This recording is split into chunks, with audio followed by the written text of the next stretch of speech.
Welcome, everyone. We're so glad that you're here. We're excited to bring you another Blue Circle Health cooking class. We hope you enjoy it. Today, Rita is going to be teaching us a delicious sautéed tilapia dish. Let's do introductions quick and then some housekeeping, and then we'll get started. So, Rita, will you please introduce yourself? Sure.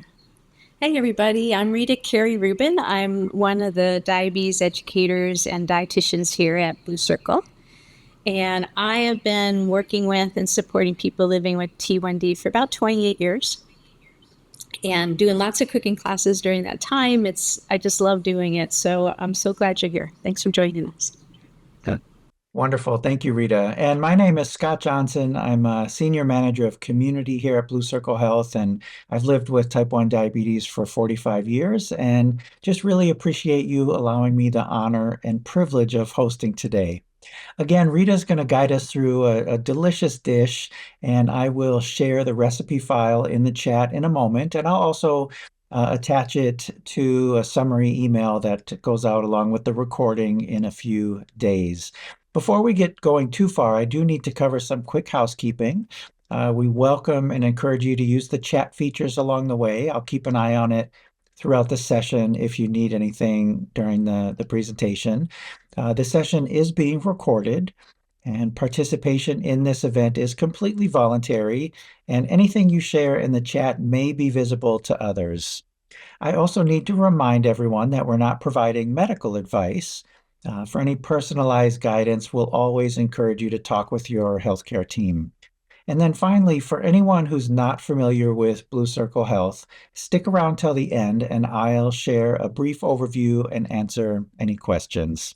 All right, I know that was a lot. Thanks for your patience. Let's go ahead and get started. Rita, I will turn it over to you. All right. Thank you. Yeah, this is a wonderful meal. It's really comes together really quickly, and it involves just a few different cooking techniques that I think you can use in a lot of different applications. So I'm really excited to share this recipe with you. And we'll start with the green beans, and it's a really easy and wonderful way to cook green beans, which are one of my favorite vegetables. I really love them because they can be found year-round in just about any grocery store. And you can also use frozen green beans, though you'd have to do the recipe a little bit different with the frozen. But I do prefer the fresh if you can get them. And it's a one-pan cooking technique that's first steams and then roasts and chars and blisters the green beans. So I don't know what you would call this technique technically, but it's a kind of an all-in-one combo that makes the green beans like really flavorful, and they get that nice little charred flavor and look that you would get if you were roasting them in the oven, but we do it on the stovetop. So I'm going to turn on my little stove here and just get the green beans prepared. And I like to keep the green beans whole. You can chop them if you want, but for this dish, I think it's really fun to keep them whole, and you can actually eat them like with your fingers when they're done. And I don't do a lot to prepare them. I just snap off the stem end, and I leave the little tail end on because it's really easy to eat that. You don't have to take it off. So just the stem end I'm taking off, and any ends that maybe look a little funny, that something that you don't want to eat or something. But yeah, green beans, you can find them in the grocery store all year round. If they're not from the United States, they're probably from Mexico or South or Central America, and they can always look pretty good. If you see them and they're looking kind of old and wilty, it's probably not a great buy.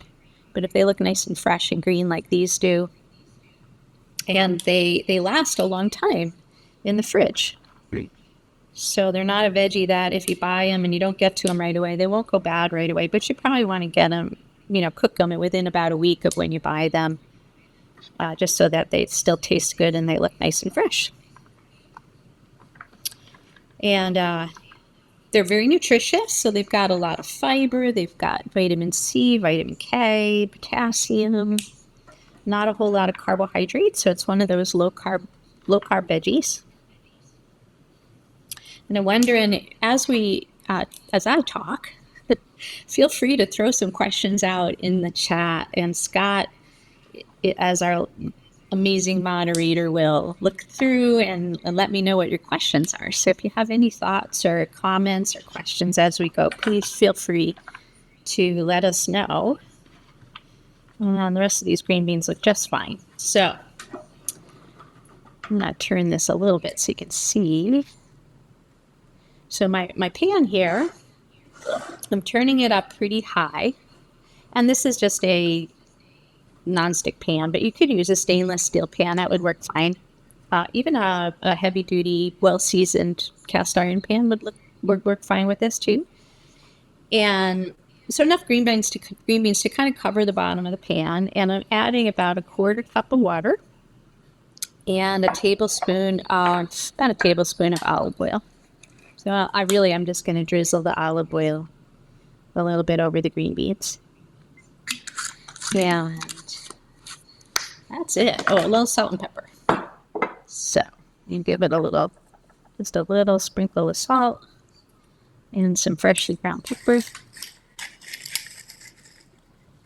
And I'm just going to give the pan a little shake to distribute the water and the oil more evenly. And use some tongs to do the same thing. So the technique is that we're going to let these green beans start to steam. And once the water is kind of all gone, then we're going to take the top, I'm going to put a top on. And once the water has evaporated pretty well, just take the top off and toss the green beans as they start to char up a little bit. So super easy. All right, so the next piece is a red pepper relish, and this is a wonderful addition to the dish because tilapia is really kind of a mild flavored white fish and kind of rich, like a buttery kind of texture and flavor, not super high in fat, so it's not like really rich like salmon, but it's very mild. So the relish acts as a nice counterbalance for flavor because it's got a little bit of a punch, some acidity to it, a little bit of texture, and it just goes really nice with the fish. And you could use this relish on other things as well, serve it alongside eggs or on some bread as a spread, like a crostini. It would be delicious, or with chicken.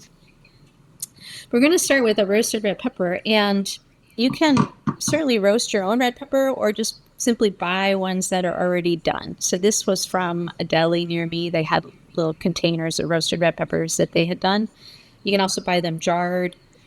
And if you're going to roast them yourself, it's pretty easy. You can just cut a red pepper in half, and you don't even have to put any oil on it or anything, and stick it in an oven at a pretty high temperature, like maybe 375, 400, 450. And it doesn't take long to roast it. And you would take it and put it in a paper bag, let it steam for a little bit, and when it's cool, you can just use a paper towel to lightly wipe off the charred skin. If you have a grill, and you can do the same thing on a grill, or if you have a gas stove, you can literally hold it with tongs over the flame and roast it that way. So there's a lot of ways to get that roasty kind of flavor out of your bell pepper. So this one was pre-roasted. I'm just going to pat it dry because we don't want a lot of extra liquid in the relish because it'll just make it too watery and runny. And that doesn't look great or taste as good. So just pat it dry, and then I'm just going to slice it into some thin strips, and then again into little pieces. Can you see that all right? Sure, I've got. All right, we go. And pieces wise, think like a relish. Little pieces.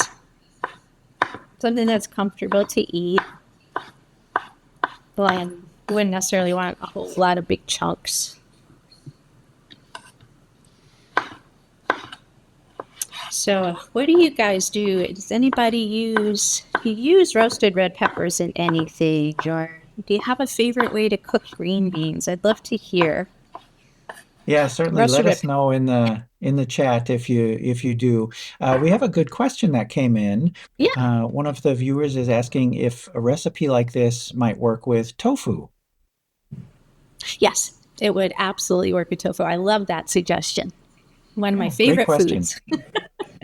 Yeah, yeah, you could just pan fry or roast the tofu and put the relish on top of it. That's an excellent idea. I was just checking my green beans. They still got some water in there, so I'm gonna let them steam a little bit more. And So another the question, recipe, yeah, we've got another question asking if you peeled the peppers, or how did you get them to the point where it looked like it was kind of just the shell of the red peppers, it right? did. It did, And yeah. and They and were already, so they were pre-roasted. So I bought them already made. But if you were gonna roast it yourself, like I said, you would either roast it in the oven at a high temperature, so you're charring the skin, or if you grill it, you're charring it and blackening the skin. And then what you would do is let it cool down a little bit in a paper bag if you want, or you can put it on a dish and cover the dish a little bit and let it cool down and steam a little. And then when it's cool enough to handle, you just pick it up and wipe it with a cloth, or and that a lot of that blackened skin comes off. Though I like to leave some of it on because it offers a lot of flavor. So I wipe off some of it and then I leave some of it on. Yeah. So these guys are, I can hear it. They're starting to really sizzle. So let's get our green beans there. And I don't know if you can hear that sizzle, but it sounds great. And we're just going to move the green beans around a little bit, and the water's going to evaporate, and they'll start to brown up, which they've already started. And it really only takes a few minutes. So you can play with the timing of this, because the green beans actually cook pretty fast. So you can cook them and then put them on a plate and maybe tent some foil over them to keep them warm. Because we'll put the tilapia in right after this, and the tilapia only takes a few minutes. But you want to keep your green beans warm, so you might just cover them while you cook the fish. I'm just going to let them sit for a minute and start to blacken up. So the recipe for this dish comes from a really great cookbook that I've used before. It's called More Mediterranean by the America's Test Kitchen. And they do a great job with recipes because they test them over and over and over and over again. So you can usually count on it. That's a good recipe. And for this recipe, they called for the relish to use almonds and basil. It's the middle of the winter, so it's hard to find fresh basil. And if you do, it's probably pretty expensive. And almonds are kind of costly right now. So you can do substitutes. If you see an ingredient that doesn't necessarily work for you, think about other things that might work and give you a similar, if not the same, flavor profile. So with this recipe, I'm going to substitute almonds. I'm going to use sunflower seeds instead, which are a lot more affordable. And I'm going to use green onions instead of basil. So slightly different flavor profile, but it still works really well. Let me give my green beans a turn here. You see they're nice. They're getting nice and dark. And that nice blackened look. And you don't have to worry about making sure they're all completely blackened. It's just like get a good portion of them to have that nice caramely color. And they all will pick up that flavor. When these come out, they're kind of al dente.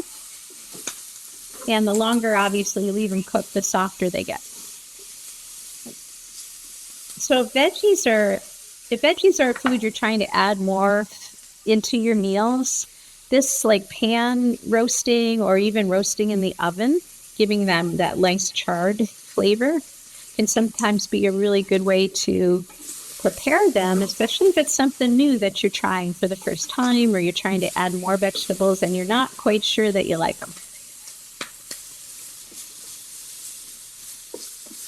that sounds like a great way to get the veggies in for sure. Yeah. That Couple sounds like of comments I want to share and question. One hmm comment mentions that she grows basil in her windowsill even during the cold weather. perfect. So that's perfect, right? And then Yes. another question asking if this recipe would work with salmon as the fish. I know you mentioned that that's a little bit more of a richer fish, but what would it do to the flavor profile? I think it would work fine. Yeah, I think the red pepper relish would go well with any fish, including salmon.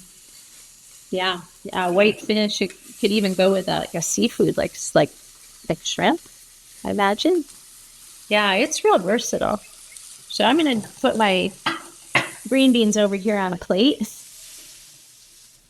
and just set the saucepan over here for a sec because I want to get the tilapia ready, and then we'll come back to our relish. So I wonder if any of you have cooked with tilapia before or had it out at a restaurant. It's a pretty common fish these days. And if you have any thoughts or questions about it, let me know.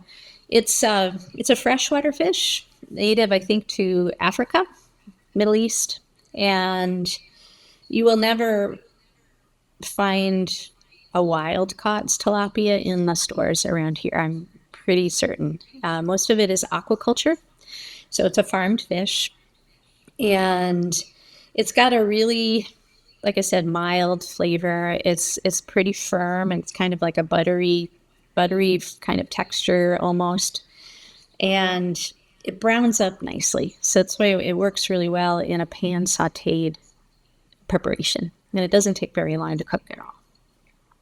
So to prepare it usually comes looking like this, where there's like one fillet sort of has two pieces to it, and one is a little thicker than the other. So we're just going to cut the tilapia in half along that natural seam there. And you do that so that when you cook it, we're going to cook the thick pieces first and the thin pieces second. So that way the like one doesn't undercook, one piece of the fish doesn't undercook, and one piece of the fish doesn't overcook. So that's the only reason to cut it in half. Let me just rinse my hands off here.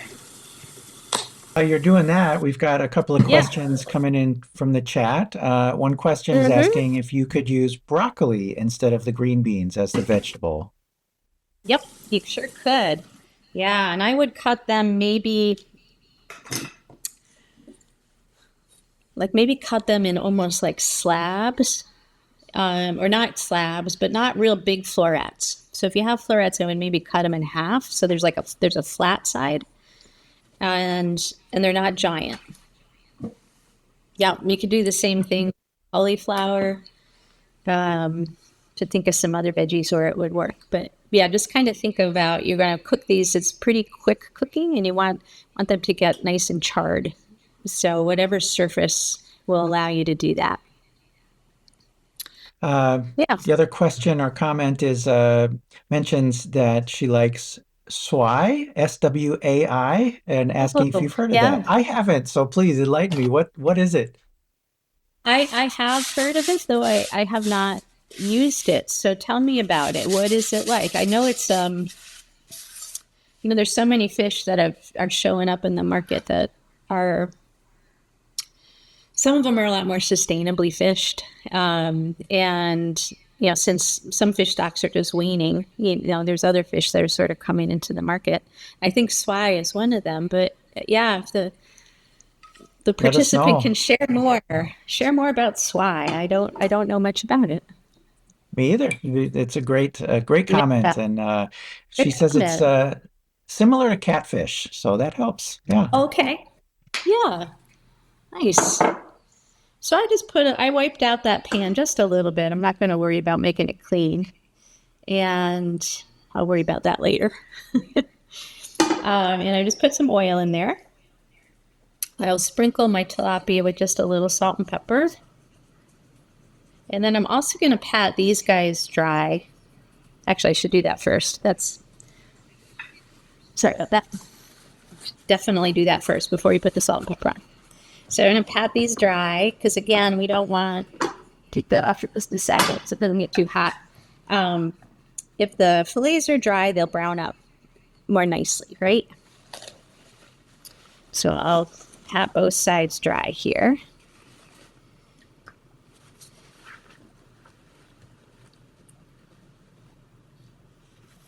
And if you're ever concerned about, the sustainability of fisheries, there's some really great organizations out there, like the Monterey Bay organization that looks at, fish that are sustainable and what to look for on labels.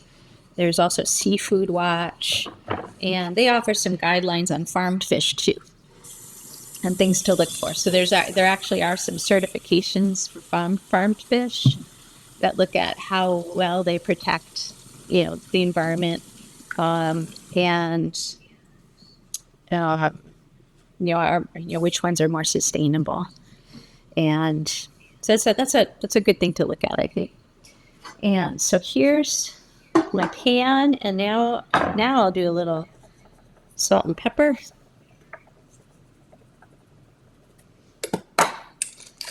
And tilapia is real affordable, compared to other fish. It's just so much less expensive and can make it that much easier to eat more fish, which I think is a really healthy protein.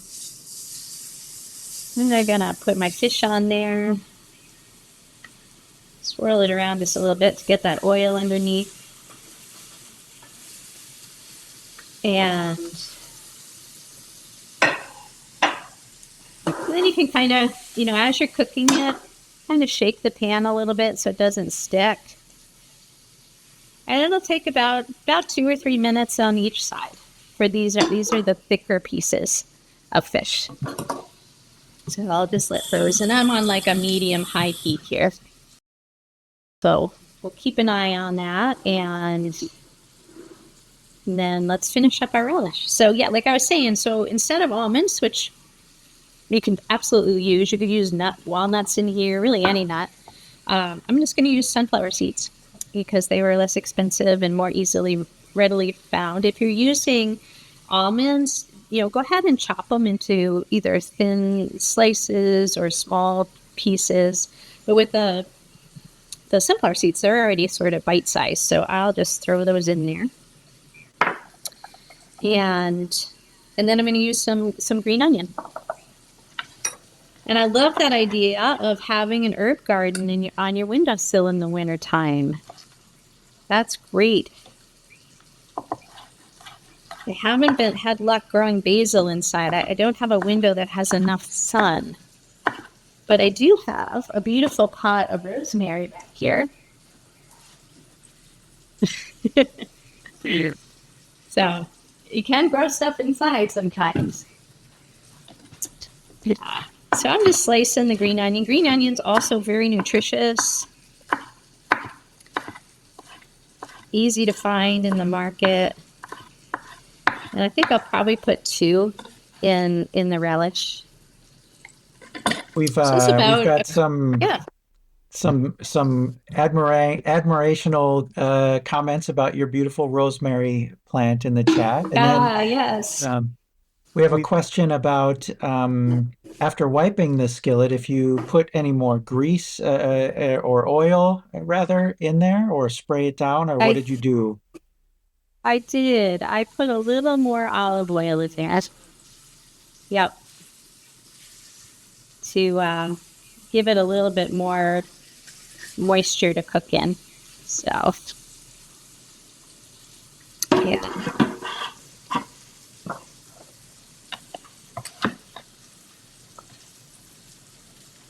So that's really it. So we're going to add this into my relish, and then if we finish the relish off with just a little bit of olive oil and some vinegar. And the recipe did call for sherry vinegar, but I didn't have any sherry vinegar, but I have red wine vinegar. So that works just as well. So again, go ahead and make substitutions if you see things that you don't have in your pantry. There's so many substitutions that you can make. And you don't have to go out and buy special ingredients.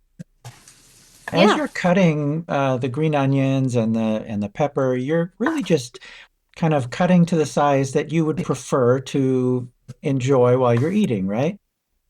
absolutely. Yeah, you think about what that's going to be like when you pick it up with your fork and put it in your mouth. What do you want that experience to be like? Do you want a big chunk of something to chew on, or do you want something small? Does it go well with the rest of the ingredients? So just putting in some olive oil here and some vinegar and a little bit of salt and pepper. All right, let's see how my fish are doing here. Peek.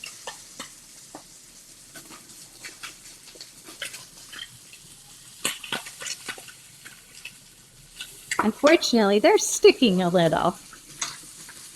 More than they did last time I did this. So this might be something that you encounter. So for some reason, these particular tilapia want to stay stuck. So it may not be as pretty as they should be, but they're still going to be delicious. This is what happens when you cook live on television. I'm just going to take these out, actually. Down. Because I want them to look pretty. I'm just going to wipe out that pan a little bit more. It's funny about cooking, it's probably like living with type 1 diabetes, right? Sometimes things work just perfectly and sometimes they don't. Yeah, that's for sure. At least I know when I'm cooking, it's I encounter my fair share of didn't go to plan.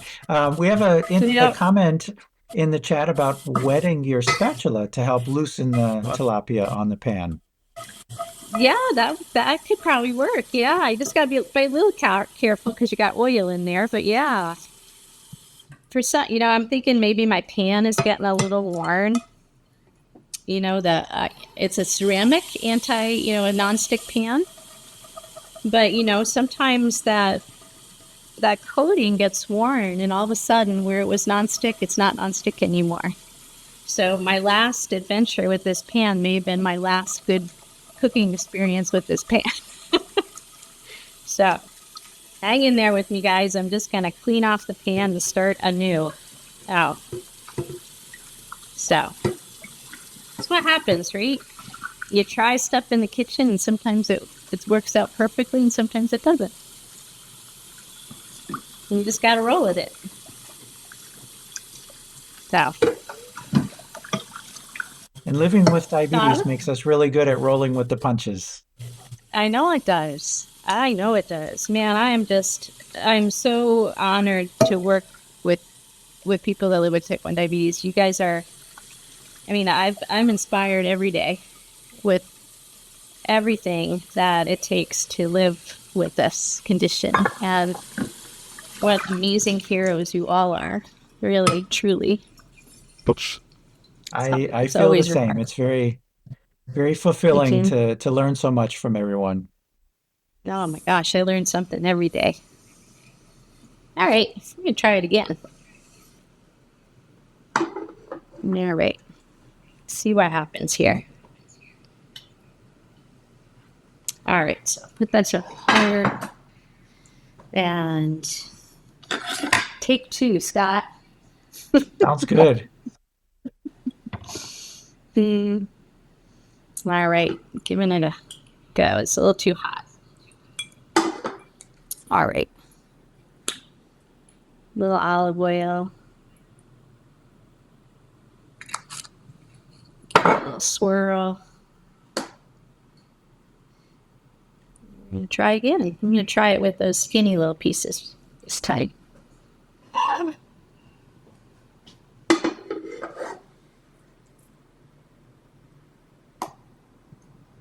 There we go. All I always uh, right.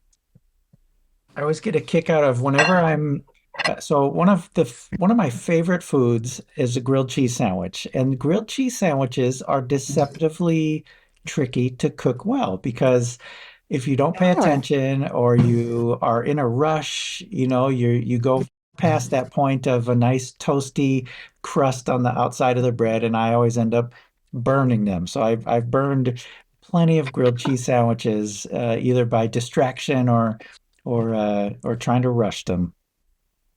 Right, that's right. I have two. We've got another question in the chat asking if you've Mhm. used avocado oil and what are your thoughts on using avocado oil? I like avocado oil a lot.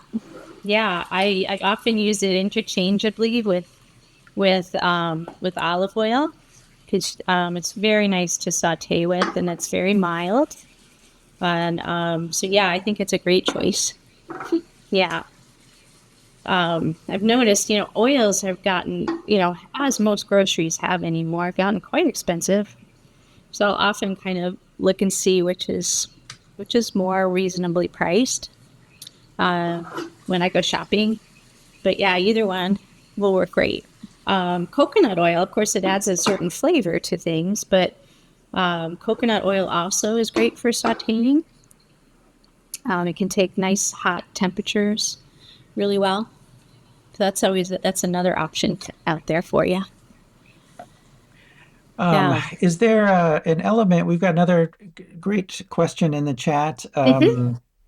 about is cooking the green beans to season the skillet. Is there any aspect of the vegetables that you cook in the pan that when you leave kind of some of that stuff in there from the vegetables, does it season the tilapia at all?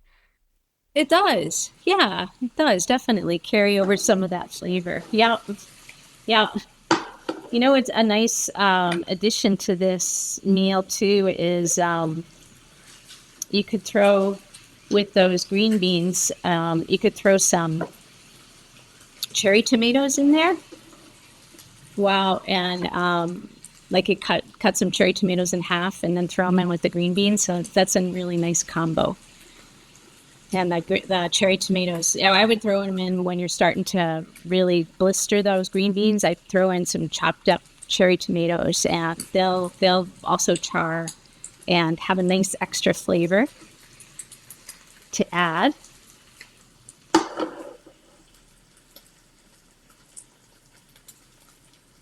I'm hoping all you guys have done well with the mega storm that we just experienced. Most of us, I think. We had when the show started, we had lots of comments about, coming from snow-covered South Central Pennsylvania and snow-covered Massachusetts and that kind of thing. So lots of snow out there. I'm almost I'm almost ashamed to admit that I'm joining you today from sunny San Diego, California, glancing over at the temperature. I don't even know if I should say it. I feel a little bit bad for everyone. Yeah, don't say it, Scott. Don't say it. Yeah, I've got 20 inches of snow outside my window. So, yeah, it's beautiful. It's really lovely and very cold. I don't know. So, I think my pan has just bit the dust, you guys. I think it's officially not a non-stick pan anymore because my fish is sticking. Yeah. Well, it's fun that we got to witness Yeah. that on the show. Yeah, I know. I love it when I mess up. No, not at all. Not a mess up at all. Oh, this is not pretty at all. Oh my goodness. All right. So I just really honestly, I made this dish 2 days ago in this pan and it turned out perfectly. Didn't stick. It was perfectly browned. And this is what happened today. That's quite all right. Yeah, no one's worried about that at all. And I bet it's still going to be delicious and it's going to be beautiful once we've got the relish and everything on there. So please It don't will. worry Yeah, about it. Don't feel bad. Yeah. I'm not. But it will still taste good. It just won't have that nice, because tilapia usually you'll get this nice brown crust on it, which is really, it just kind of adds a nice extra little flavor. Um, but I don't think it's going to do it for me tonight. So we will see. I'm just going to let this guy cook a little bit more and we'll see what happens. Um, that's the Tilapia. dish. And Yeah. yeah, Tilapia was one of the first fish that I enjoyed. I'm not a big I don't eat a whole lot of meat and fish, like it all just kind of grosses me out, which sounds silly to say as an adult, but I liked how mild tilapia is and that I yeah, could dress it up and kind of add whatever flavors I wanted to with seasonings or relishes or whatever. yeah. That's really, it is really good that way. You know, it's really good. You could make, it's good for like fish tacos. And yeah, any kind of way you want to dress it up, any seasonings you want to make with it. You could put a light breading on it and do a light, a light fry. It's pretty versatile, I think. Yeah, you could poach it. You could bake it. Yeah, I think it's a good option. I wonder if any of the participants have a favorite fish dish they'd like to share. Yeah, let us know. Let us know in the chat, and I'll share some favorites. Yeah. Yep. This will become known, Scott, in the Blue Circle Health annals of the Great Fish Disaster. Not at all. Not at all. Uh, all right. I can usually, people usually say, "Hey, I want to come over for dinner," but I'm not sure that's going to happen tonight. Oh. Oh well, as long as it tastes good, right? That's It's right. all good. Yep. Yep. It's gonna be all right. Well, we've got Um, a viewer mentioning a favorite fish dish as fish stew with curry and stuffed oh fish. wow. Oh my goodness. Wow, those sound amazing. So, Yeah. I'm curious about the curry. Is that like a Japanese curry? Is it like a coconut based curry, like an Indian spices? Yeah, let us know. I'll keep watching the chat and share Yeah. the curry flavor. Yeah. And then what is the fish? What is the fish in both of those dishes? And what do you stuff the fish with? Great questions. Yeah, let us You know. got you got to share. You can't just throw that out there and not let us know more details.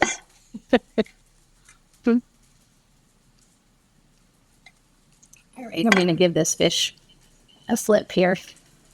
Maybe we've got some brown, and maybe it's just not going to happen. Let's see. Nope. All right. It is not pretty, Scott. That's all right. It's just not. Yep. Well, I think I need a new nonstick pan, guys. But kind of get the idea what it's supposed to be like. Yep. We've got a And comment that yeah. says that it's usually bakes tilapia with a lemon spinach mixed herb sprinkle, and that this recipe looks like a great way to change it up now and then. Oh yeah, that sounds good though. Definitely. All right, so I've got this beautiful relish, and that will be nice to cover up the tilapia that's not so pretty. And you'll get an idea what it should look like. Boy, that red really pops out on the plate, doesn't it? It pops, doesn't it? It's really nice. Yeah, so find yourself a nice, good pan, and I mean, it really does. I've made this several times, and it's always browned before. But yeah, a nice nonstick pan, and it generally should brown up very nicely, but not tonight. That's all right. It looks amazing. And we've got people in the chat talking about how nice and lovely and tasty it looks. So yeah, I think people get the idea and know what you're after. Yeah, you got the idea. And you know what I love too about this is, if you notice, like half of my plate is green beans. So we always Yeah. talk about, wanting to expand your veggies and if with the ultimate goal of making like half your plate vegetables at least at dinner, maybe at lunch. And Yeah, this is a we good know way that to do that, it. yeah, it's a good way to do it. Well, Any other thoughts or questions? let's get our voting going for our Oh, next yeah. cooking classes. So, um, I'm going to have a green. yeah. Now, just a quick mention that our next cooking class is coming in April, because we have started to keep Rita extra busy with all the patients she's helping. Uh, we're not able to do the cooking classes every month anymore, so we're going to still do them at least quarterly, and then in between times, we're going to have some social media videos and things like that, where we're going to help get Rita's expertise out to everyone, but in slightly different ways. So the options for our next class is option one is a white bean salad with olives and tomato vinaigrette. And then option two is tomato leek and spinach frittata with fresh herb gremolata. So right now, it's got a good mix between the two. The white bean salad is in the lead a little bit, but we'll let that poll go on for a couple of more minutes here. Great. Um, yeah, so folks, go ahead and put your choice in. Uh, yeah, And white then bean also let salad us still in the know, lead. is it in the lead? Okay, good. And let us know, like, other things that you want to learn about. So, Scott always lets me know what your votes are. So I try to adjust the recipes to meet those requests. Yeah, absolutely. Um, Yeah, white bean salad still in the lead. So we'll keep the poll up for another couple of minutes here. If you don't see the options on your screen, I'm not sure how it shows up if you're on like an iPhone or a maybe a tablet device. Um, but don't worry, I'll include an option to let us know which choice you'd like in the recording email that we send out. So you won't miss your chance to vote. And I think that's one of the fun parts about attending the live classes is that you get to kind of drive what Rita demonstrates for the next one. So, and I see your comment about something interesting and tasty and simple with tofu. I agree. I'm trying to learn how to cook some tofu as well. And question about watching past classes. So yes, absolutely. There are a couple of ways to do that. We've got a playlist with all the videos on our YouTube channel. And then there's also in the Blue Circle Health website, on the events page, there's a selection where you can click in to see past classes, and all of the YouTube links should be listed in there as well. So, um, great question there. All right, we got some. I can see the votes coming in the chat as well too. So we'll tally those up as well. Um, All right. With that, I think we're ready to kind of start wrapping things up here. So I just really appreciate Rita, you taking time to share your knowledge and expertise and happy smiley face with us all. It's just a pleasure. Sure. And everyone Yeah. watching, we should all be proud of ourselves for being here and looking to improve our nutrition information and education around diabetes. That's a big part of it. I mentioned the events section on our website. So again, stay tuned for future events like this. The next events coming up, we have our English group sessions next week on Thursday and Friday, the 5th and 6th, and then the Spanish group session happening the following week on the 12th. And again, just a quick reminder that the group sessions are private for those of you who are either participants or past participants in the Blue Circle Health program. But these classes, the cooking classes and webinars, are open to everybody. We do have several great webinars lined up in the coming months. Next month, we've got one with Mila Clark from Glucose Guide about finding community. That's happening in February. And then an introduction to advocacy with the team from DPAC in March. And then another webinar about releasing shame and guilt around blood sugar with a special guest from Digital Diabetes in April. So you can find all the information and registration links at bluecirclehealth.org/events. And then finally, please do share your feedback. So depending on how you joined, you may see a survey once you exit the webinar here today, or I'll include a link in the email that goes out, and let us know what recipes you'd like to see, what other topics you'd like us to cover in webinars, and all that kind of stuff. So I think at this point, Rita, I'm going to move into doing a quick Blue Circle Health explainer for anyone who'd like to stick around and who isn't familiar. But at this point, I will let you go back about your day. And just again, thank you so much and really appreciate you coming on the show with us today. Oh, So, it's always fun. Thank you for coming, everybody. yeah, thanks Take so care. much. All right. Thanks, Rita.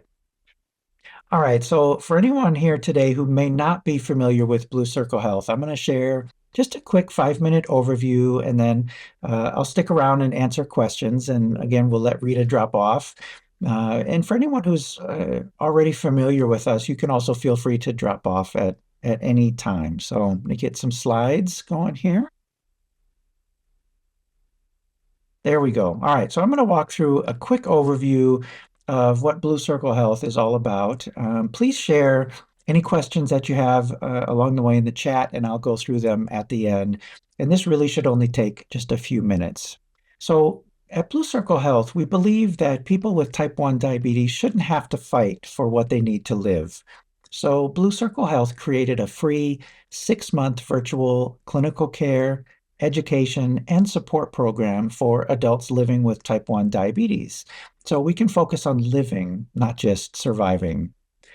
Our mission is to learn the best ways to care for people living with type 1 diabetes, to apply those learnings to care for as many people as possible, and then share our learnings to improve type 1 diabetes care everywhere. And Blue Circle Health is made possible thanks to generous funding from the Helmsley Charitable Trust.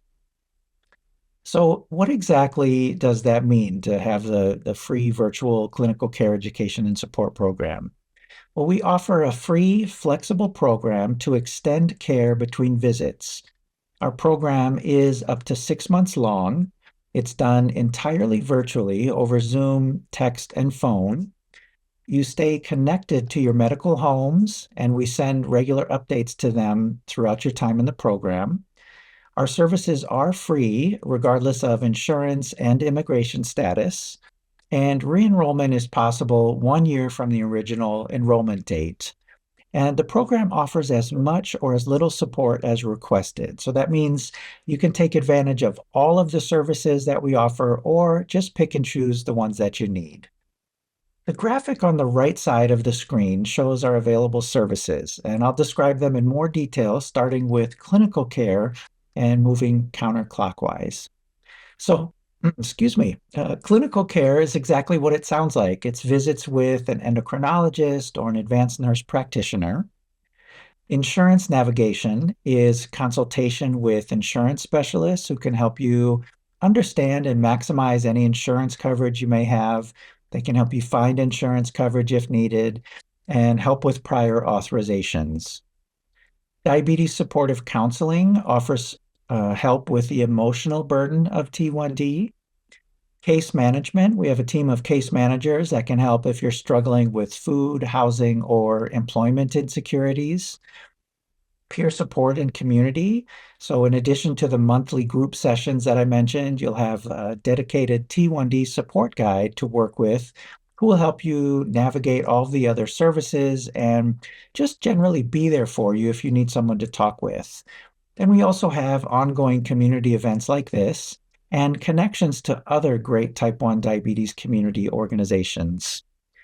Next, we have education and nutrition. So this is visits with registered dietitians and certified diabetes care and education specialists. Rita is one of our diabetes educators. Then there are two special additional programs available within the Blue Circle Health overall program. The first is prescription assistance. It's a program for qualified applicants who need help paying for their supplies and medications. The qualification for that specific program is an income level at or below 300% of the federal poverty level. And then we offer an Intro to CGM program, which provides 3 months of free education and access to a CGM for those who have not had reliable access to one before. We're now available in 20 states plus Washington, D.C., and there are more states coming soon. And to date, we've helped more than 1,000 people with type 1 diabetes since January of 2024. It's really easy to get involved, and our goal is to make it easy. When we look at eligibility requirements, they are as follows. So you have to have a diagnosis of type 1 diabetes. And no, this is not just for newly diagnosed. We're here for you really anywhere along your T1D journey. And yes, this also does include LADA. You have to be 18 years old or older. Excuse me, 18 years old or older. Speak English and or Spanish. You have to be able to connect and participate in virtual care. So this usually means access to a smartphone or a computer for Zoom video calls. You do have to have a primary care doctor or endocrinologist, or be willing for us to help you connect to one. You also need to live in a state that we're licensed in, and we can't help with current pregnancy. We can help with pre-pregnancy and post-pregnancy, but for current pregnancies, we really feel like people need that in-person care. When it comes to the states that we're available in, the best way to see the latest list is available on our website. The states we're available in, it's growing so fast that I can't keep track of it in my head anymore. So take a look at bluecirclehealth.org for the most current lists. And then really can get started in just 3 easy steps. You can sign up on our website at bluecirclehealth.org. We'll contact you to tell you more about the program. And if it's something you'd like to move forward with, we'll start to create the plan that meets your needs. And then you'll have your first appointment soon after that. It's really that simple. Next, I'd like to play a short video from a few of the people who have gone through the program. It's about 3 minutes long. And while that's playing, go ahead and share any questions you might have in the chat. I'm happy to stick around and answer them. Excuse me. I'm happy to stick around and answer them after I clear my throat here. Here we go with the video. When I explain it to people, I usually say, living with type 1 diabetes is pretty burdensome, complicated. It's really, really tough. challenging, too many ups and downs. I'm never not thinking about it. I lose a lot of sleep. It's very emotional. The only predictable thing about type 1 diabetes is that it's unpredictable. It makes me feel really vulnerable and afraid. And I don't like feeling afraid and vulnerable with my diabetes. My daughter was diagnosed when she was 3. You know, if I couldn't afford for both of us to get supplies, and I'll just literally take the shirt off my back, take the insulin out of my body and put it to her. like, it's a battle every day. And insurance shouldn't be such a fight. I literally spent days on the phone calling the provider, calling the pharmacist, calling the insurance, calling the pre-op company, and then calling all those people again to tell each other what the other one said. It's like everyone's pointing their fingers at someone else. In the meantime, I'm watching my my supplies dwindle away to nothing. Like, that's a constant fear, And so things that feel like a fundamental right are out of reach for many people. It's just wrong.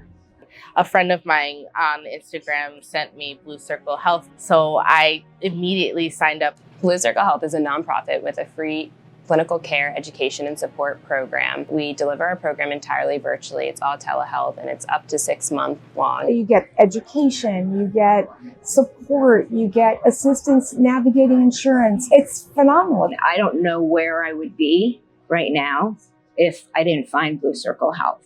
They picked me up when I was at one of my lowest points. It's just honestly a godsend. Felt like they get it. It felt like we're making the change that we should already have. We were really fortunate to have funding from the Helmsley Charitable Trust to make this possible and create this program and be able to offer it for free. My life has drastically improved. I have really great insurance. The insurance counselor through Blue Circle was amazing. Not much makes me that emotional, but having to not worry about the financial aspect of that as a single mom who's rebuilding is, it's really comforting.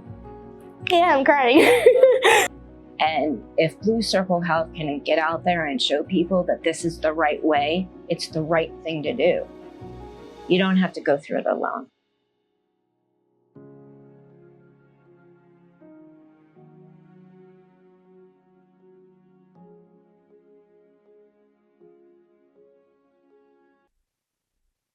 All right, thanks for watching that. And again, just head to the website to learn more or get started. I don't see any open questions, so I'm going to go ahead and end the webinar. Thank you all for attending, and I hope to see you again soon. Thank you.